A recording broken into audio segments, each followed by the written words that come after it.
अनंतकोटि ब्रह्मांड नायक राजाधिराज सच्चिदानंद सद्गुरु श्री ब्रह्म चैतन्य महाराज की जय। श्री राम समर्थ। 8 दिसंबर। देह को भगवत प्राप्ति के लिए ही संभालें।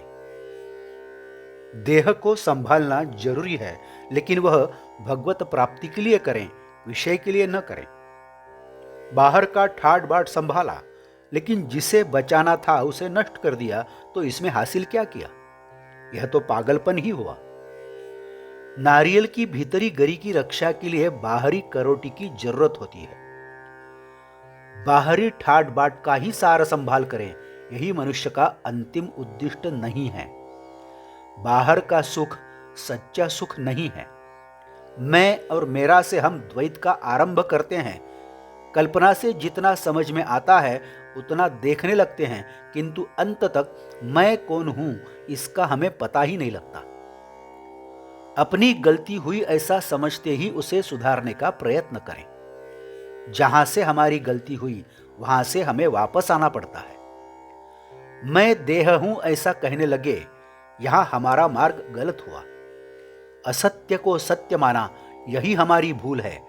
विषय में सुख है ऐसा हमने माना, अनेक बार उसका अनुभव किया, फिर भी अभी तक अपनी यह कल्पना सही है या गलत है, सत्य है या असत्य है, यह हमारी समझ में नहीं आ रहा है। यही बड़ी अजीब बात है। सचमुच गृहस्थी डंडियों के नाच के जैसा खेल है। डंडियों के नाच में एक के हाथ में जो डंडी होती है, उसे दूसरों के पास जाते ही वह आगे के खिलाड़ी के पास जाता है। उसी प्रकार गृहस्थी स्थायी नहीं, नित्य परिवर्तन होने वाली है। अपना जन्म और मृत्यु मानो प्रतिदिन होते हैं। हम सोते हैं, नींद आई कि मानो मृत्यु हुई, और जग गए कि मानो जन्म हुआ। जेल में अनेक कैदी होते हैं। किसी ने कुछ तो किसी ने कुछ किया होता है, फिर भी जो नहीं करना चाहिए वह सबने किया होता है, यह निश्चित है। उसी प्रकार संसार में जो लोग दुख भोगते हैं, उन्होंने गत जन्म में क्या किया है यह यद्यपि नहीं समझता है, तो भी जो नहीं करना चाहिए था वह किया होता है, यह बात निश्चित है। किंतु भगवान ने उसमें एक बड़ी सुविधा रख छोड़ी है। वह सुविधा यह है कि जो अपनी देह को भूल जाए उसे उस दुख का भान नहीं होगा। संसार के दुख की समस्या मनुष्य के तर्क की शक्ति से समाधान से हल होने वाली समस्या नहीं है।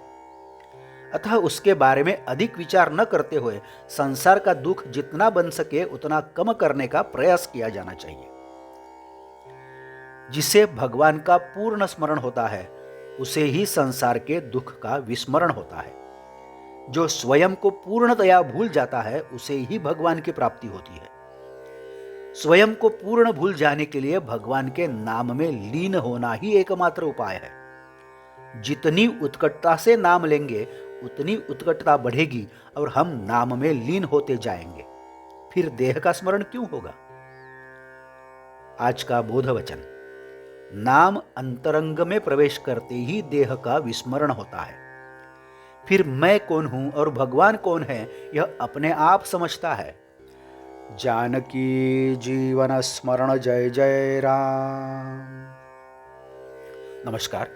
मराठी और हिंदी में श्री महाराज की प्रवचनें आप हर रोज सुन रहे हैं, लेकिन आपसे विनती है कि कृपया चैनल को भेंट देकर प्लेलिस्ट देखिए। प्लेलिस्ट के जरिए आप कोई भी प्रवचन अपनी सुविधा के अनुसार सुन सकते हैं।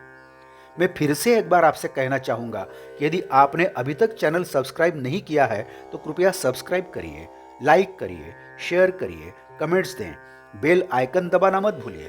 धन्यवाद। जय जय श्री राम।